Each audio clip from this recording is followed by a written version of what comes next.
Assalamualaikum warahmatullahi wabarakatuh.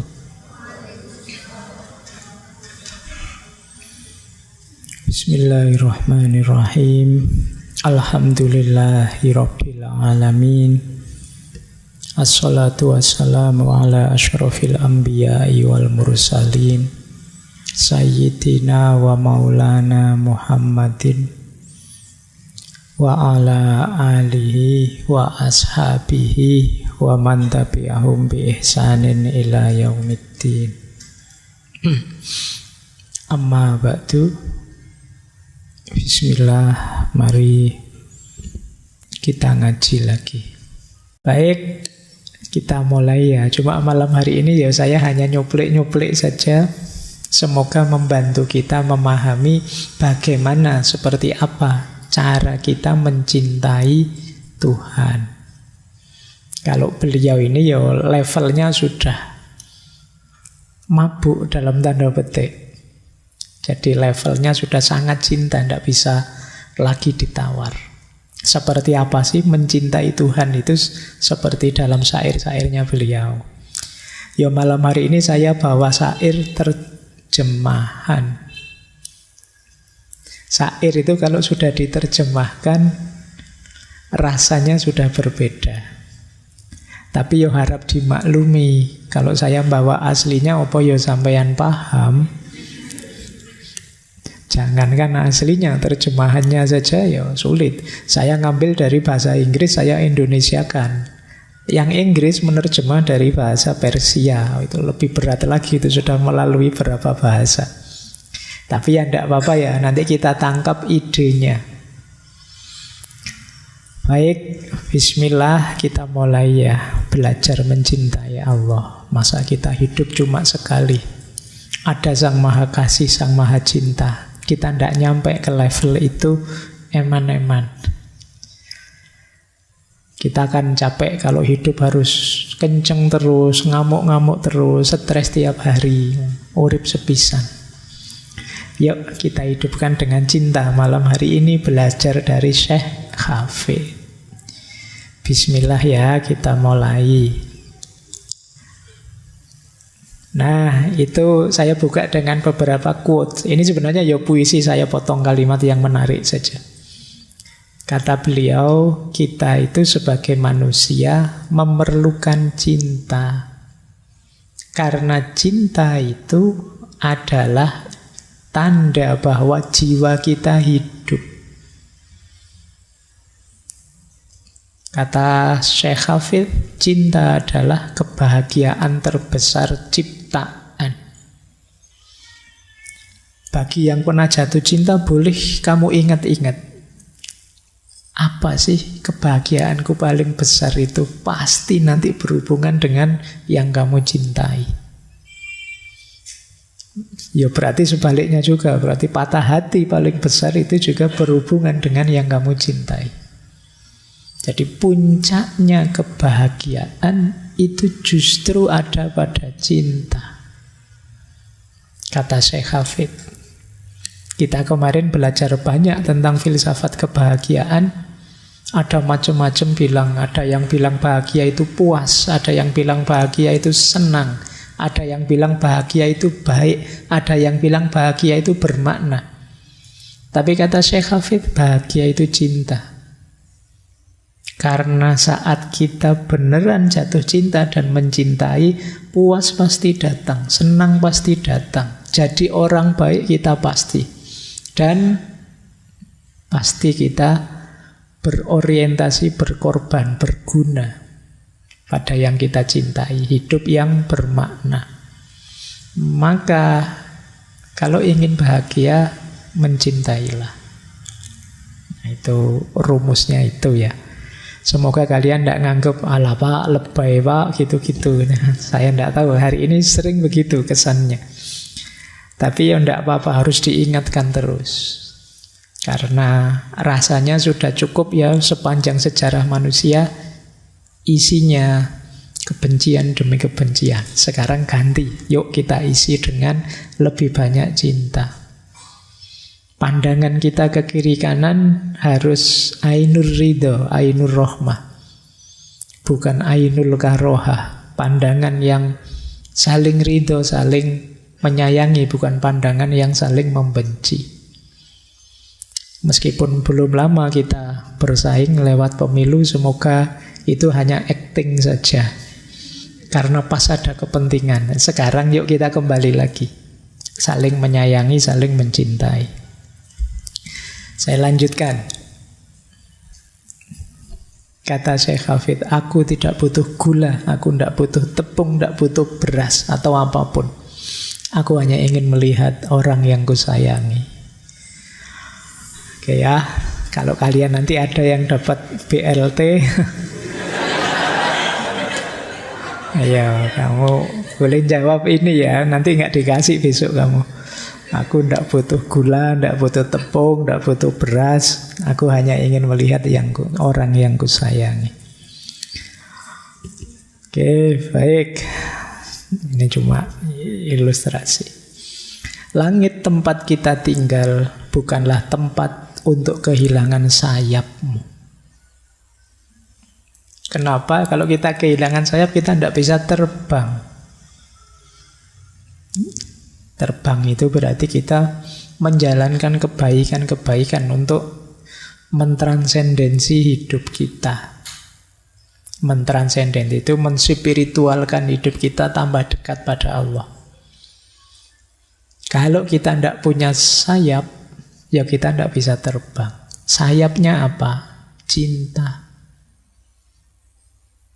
Kadang-kadang hal yang harusnya mentransendensi kita itu malah tidak mentransendensi. Kita beribadah pada Allah, mendekat pada Allah, pamrih-pamrih bumi semua, pamrih-pamrih duniawi semua.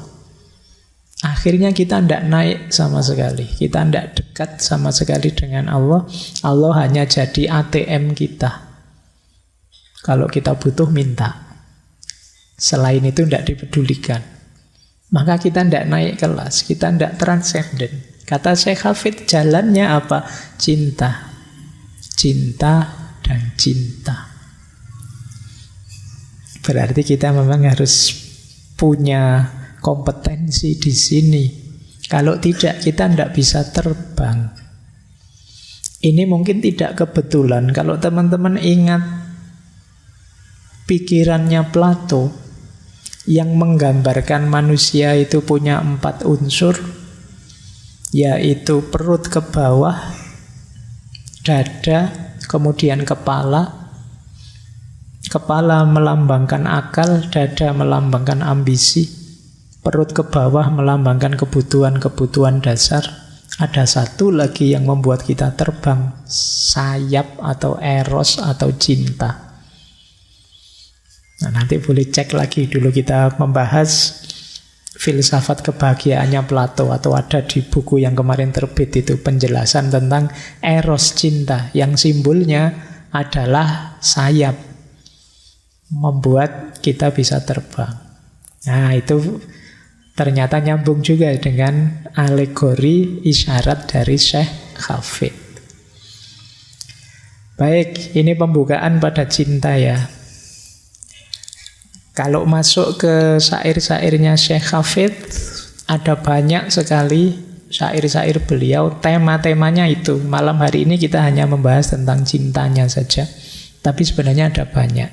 Selain cinta, ada spiritualitas, tentu saja. Banyak juga syair-syair beliau yang isinya kritik terhadap kemunafikan. Manusia yang tenggelam oleh buruknya dunia.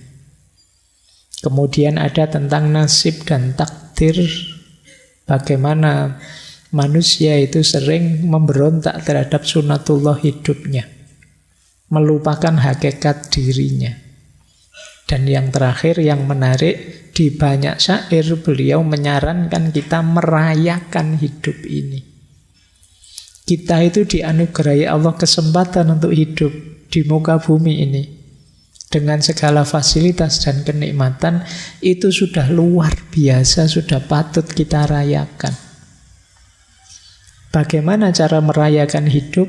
Dengan cinta, dengan saling mencintai. Biar hidup yang indah ini tambah indah. Kalau istilahnya orang Jawa, memayu hayuning bawono, memperindah keindahan alam semesta. Jadi ayo kita rayakan hidup ini. Kita tidak lama kok di muka bumi ini. 40 tahun kita mungkin baru ngerti macam-macam dalam hidup ini. Sebelumnya mungkin setengah-setengah. Itu pun terus kita ketemu banyak masalah. Kita melalui krisis demi krisis sehingga tidak pernah bersyukur pada akhirnya. Waktu kecil misalnya, sejak kita SMP, SMA kita mengalami krisis ABG. Anak baru bisa gede, baru bisa mikir.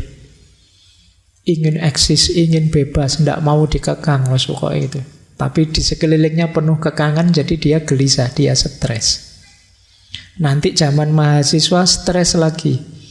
Nanti kerja apa ya saya, jodohku di mana ya, masa depanku cerah ndak ya, kamu stres zaman mahasiswa. Nanti selesai dapat kerja, kamu mulai dewasa, menikah, stres lagi. Stresnya biasanya kalau sudah mulai mapan itu seandainya, seandainya kemarin saya begitu, mbok kemarin saya begitu, itu kamu menyesal. Nanti kamu tua, stres lagi.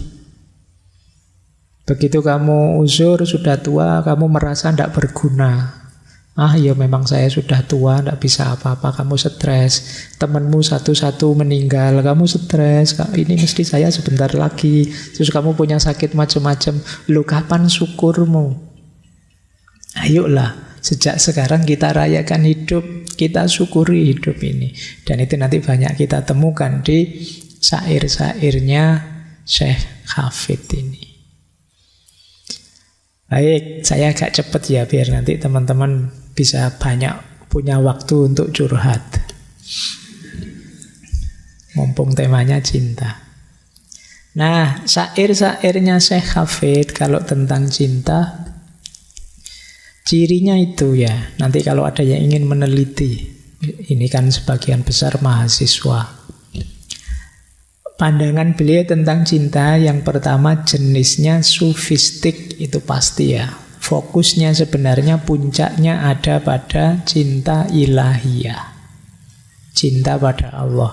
Meskipun kadang seolah-olah itu puisi untuk pacar kita, untuk orang yang kita sayangi di dunia, tapi sebenarnya itu alegori, simbol saja untuk cinta ilahiyah.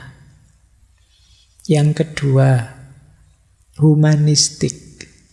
Humanistik itu berarti cinta yang manusiawi. Cinta itu bagian dari fitrahnya manusia. Justru kalau kita ingin menjadi diri kita sendiri, menjadi manusia, kita harus mencintai. Bukan sebagai binatang, bukan sebagai setan, ya cirinya kita mencintai. Tidak sekedar berpikir. Berpikir bisa licik, bisa trik. Tapi mencintai itu khas manusia. Yang ketiga, Syekh Hafid, ya tentu saja karena menggunakan syair, sering menggunakan simbol-simbol, simbolik. Ada simbol kedai, ada simbol anggur, ada simbol mabuk, ada simbol, ya nanti di syair itu kalau ada anggur, ada mabuk, jangan ditafsirkan, wah ternyata Syekh Hafid seneng minum ciu, seneng minum. Nggak itu ya beliau mabuk itu mabuk cinta. Jadi cinta kepada Allah. Arahnya ke sana, jangan dimaknai letterlek. Jadi banyak bicara simbol-simbol. Makanya banyak nanti yang salah paham.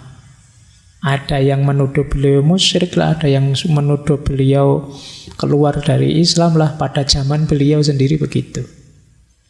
Jadi karena memang sulit, bahasa syair itu kan tidak bisa dimaknai letterlek. Kalau temanmu bilang saya sangat jatuh cinta, kalau tidak percaya belahlah dadaku, ya jangan dibelah beneran. Itu kan hanya alegori, itu hanya umpama. Ini beneran lu aku cinta padamu, kan itu. Tapi sering orang terus salah paham, salah memahami maknanya. Termasuk simbol kemabukan. Mabuk, itu maksudnya mabuk cinta.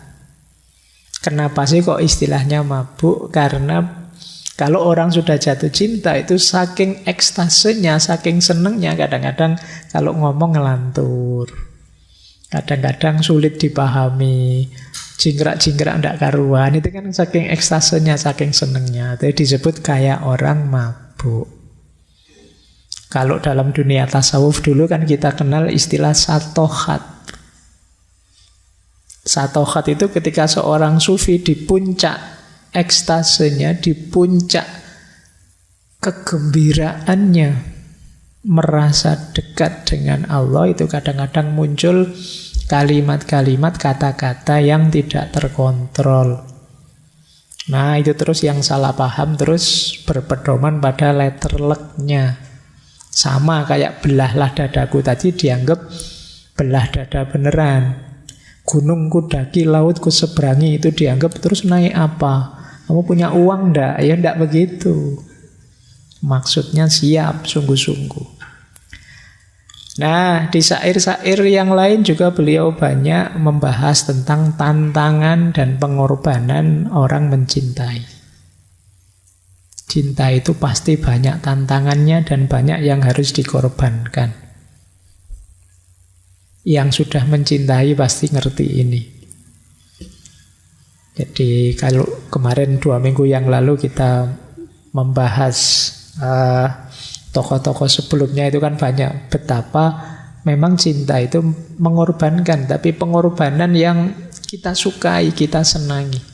Sama sekali tidak merasa berat. Karena ada ketulusan. Dan yang terakhir, efeknya cinta pada jiwa. Kalau di Khalil Gibran disebut penyucian. Cinta itu menyucikan kita, membersihkan kita, mentransformasi kita, mengubah kita. Sering saya jelaskan perubahan paling kelihatan dari orang yang mencintai itu dia tidak egois lagi. Bisa mengalahkan dirinya demi yang dicintai. Nah, ini banyak nanti diungkapkan oleh Syekh Hafidh, khususnya dalam konteks cinta pada Tuhan. Baik, kita mulai ya, masuk. Saya buka dengan salah satu puisinya, ini saya potong. Kata beliau begini, wahai engkau yang mencoba mempelajari keajaiban cinta melalui salinan buku logika, aku sangat khawatir engkau tidak akan pernah benar-benar mengerti maksudnya. Jadi cinta, kok ingin tahu cinta itu kayak gimana dengan cara membaca buku, termasuk dengan ikut kajian-kajian seperti ini, itu sebenarnya kurang efektif. Kalau ingin efektif bagaimana? Ya mencintailah. Nanti kamu akan paham. Jatuh cintalah, nanti kamu akan tahu begini toh rasanya. Sebenarnya mungkin kalian sudah punya kualitas cinta itu, cuma belum kalian sadari, belum kalian hayati. Kalau saya ngomong cinta, kamu mesti bayangannya kan ke pacar. Padahal tidak harus ke situ. Kamu sama orang tuamu, kalian sama saudara kalian, sama keluarga kalian, mungkin tetangga dekat, itu kan ada kualitas-kualitas cinta di situ. Kadang demi orang tua, kamu rela ini, rela itu, kan gitu. Berat juga ndak apa-apa. Saya jelek ndak apa-apa, Pak. Kayak tak contohkan mahasiswa nyontek itu kan.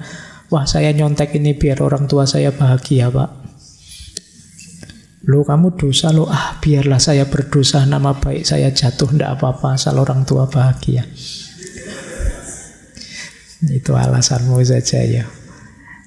Tapi ya gambarannya orang mencintai itu begitu. Kalian sudah ada banyak contoh.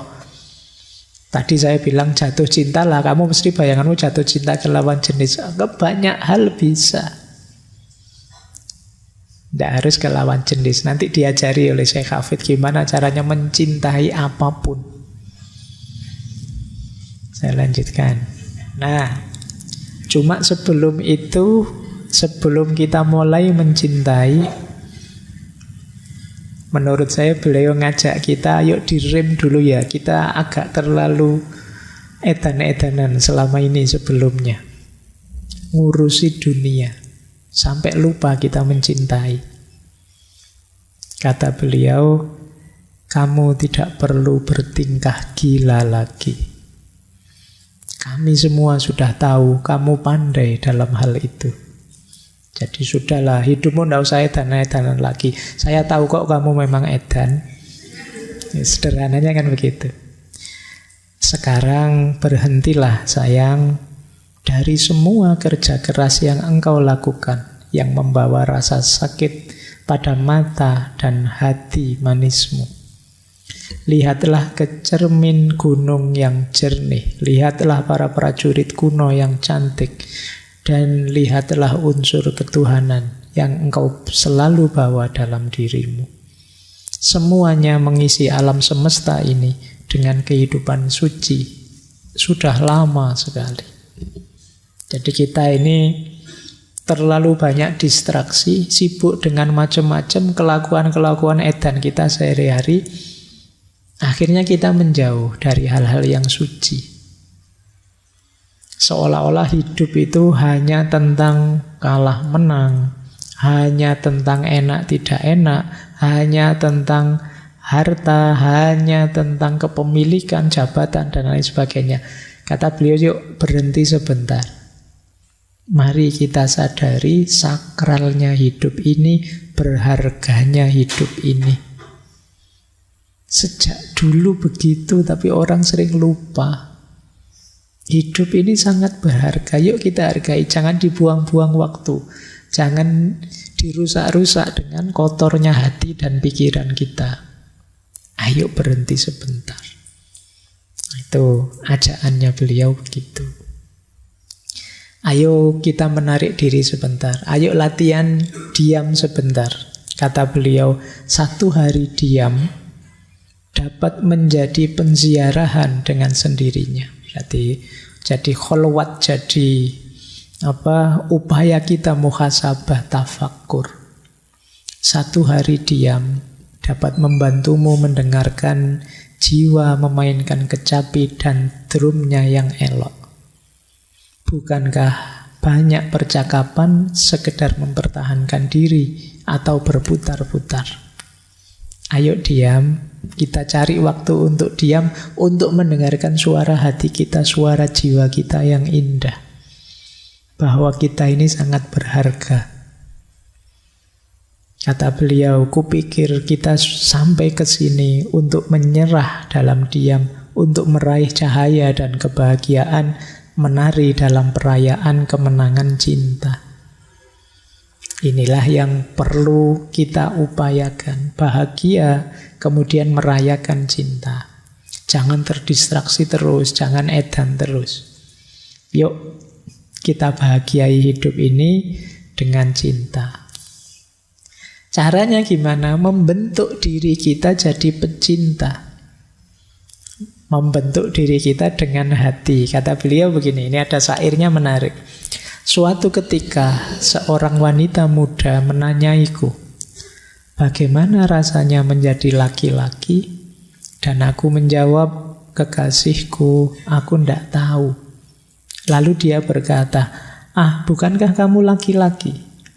Dan kali ini aku menjawab, kulihat jenis kelamin hanya sebagai hewan yang cantik, yang dibawa manusia berjalan-jalan dengan tali kekang di tangan.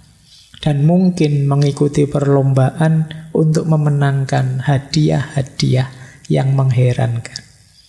Ini syair 1 bait ini maksudnya jenis kelamin tidak penting. Laki-laki dan perempuan itu tidak penting dibahas. Bagaimana laki-laki, bagaimana perempuan.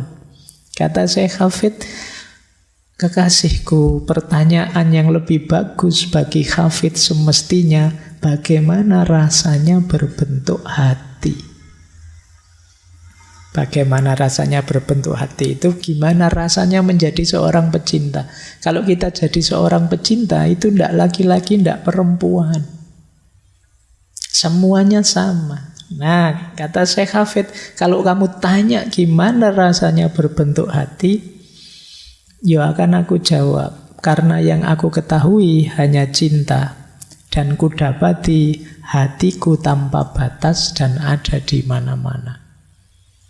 Jadi kalau aku terbentuk jadi seorang pecinta, aku ini luas sekaligus dalam. Ada di mana-mana. Karena segala sesuatu, apapun itu patut dicintai. Ini mirip konsep-konsep sebelumnya, baik di Osho maupun di Anthony de Mello. Jadi yang lebih penting itu mengubah kita jadi seorang pecinta. Bukan masalah siapa yang akan kita cintai. Selama ini kan kita sibuk, saya harus jatuh cinta pada siapa. Siapa sih yang enak mau saya taksir, yang sini ngelirik sana, yang sana ngelirik sini. Bukan itu yang penting. Tapi ubahlah dirimu jadi sosok yang dicintai. Jadikan dirimu manusia berbentuk hati. Itu istilah dari beliau. Gimana rasanya jadi manusia berbentuk hati? Kamu ada di mana-mana. Kalau kamu berbentuk hati, ya kamu bisa menerima apapun yang ada di sekelilingmu. Makanya beliau kemudian punya syair yang menarik. Ini cara kita mencintai apapun di sekeliling kita tadi. Kata beliau, jalan-jalanlah jika tidak terlalu gelap. Ini menarik ya, kata-kata jika tidak terlalu gelap itu berarti jika sekeliling diri kita tidak terlalu rusak, tidak terlalu kacau, tidak terlalu sibuk dengan dunia. Itu maksudnya jika tidak terlalu gelap. Kalau kamu ada waktu, kalau kamu bisa menarik diri sebentar dari keramaian dunia, jalan-jalanlah. Kalau bahasamu hari ini mungkin healing lah. Cuma jalan-jalan dari sosok yang berbentuk hati tadi ya. Caranya bagaimana? Hirup udara segar, cobalah tersenyum. Katakan sesuatu yang bijaksana pada orang asing yang memilih pemandangan damai. Jika dia lewat, selalu latihlah pemahaman kalbumu. Jadi, lihat segala sesuatu di sekelilingmu. Apa dan siapa, kamu lihatlah, latihlah pemahaman kalbumu, jangan hanya pakai pikiranmu, pakai hatimu.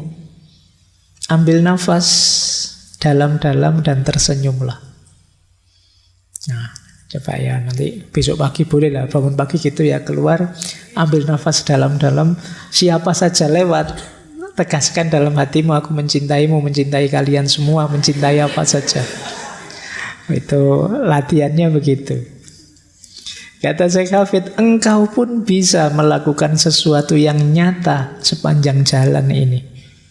Rengkuhlah pasangan atau kekasihmu seperti pertama kali engkau bertemu dengannya. Kalau punya pasangan ya. Biarkan kelembutan mengalir dari kedua matamu seperti matahari menyiramkan cahaya hangat kepada bumi. Bermainlah dengan anak-anak. Berkenalanlah dengan seorang teman, nyanyikan beberapa lagu kasar untuk hewan peliharaanmu, bahkan tumbuh-tumbuhan. Mengapa tidak engkau biarkan mereka mabuk dan liar? Apa saja sapalah. Kamu punya kucing, ya sapalah. Kamu punya ayam, sapalah. Kamu punya dengan penuh cinta. Kamu nanti gembira mesti. Coba saja. Oke ya, jadi kalau ada anak-anak diajak bermain, ada anak bermain kamu gabung, nanti kamu senang. Ada orang yang tidak kamu kenal, kamu kenalan, nanti kamu senang. Marilah bersulang di setiap anak tangga yang telah kita daki, di atas tangga evolusi berbisiklah. Aku mencintaimu, aku mencintaimu ke seluruh penjuru dunia yang gila ini. Jangan berhenti membaca tentang Tuhan. Kita tidak akan pernah memahami Dia. Itu maksudnya apa? Semua yang di sekeliling kita itu kan tajallinya Tuhan. Dari apapun yang kita lihat di sekeliling kita, kita bisa merasakan hadirnya Tuhan. Mungkin keindahannya, mungkin kekuasaannya, mungkin keagungannya. Terus lakukan itu. Semakin kalian mencintai, semakin kalian akan merasakan hadirnya Tuhan. Lompatkan kakimu, ayunkan kepal tanganmu, ancam dan peringatkan seluruh semesta bahwa kalbumu tidak lagi hidup tanpa cinta. Nah, inilah profil seorang pecinta. Berjalanlah jika tidak terlalu gelap. Kalau terlalu gelap, Pak, terangilah dulu. Antara lain tadi, tarik diri sebentar, berhenti sebentar. Inilah caranya jadi jiwa yang mencintai. Kalau tidak begitu, gimana? Kata beliau, tanpa cinta, aku tahu caramu bersikap.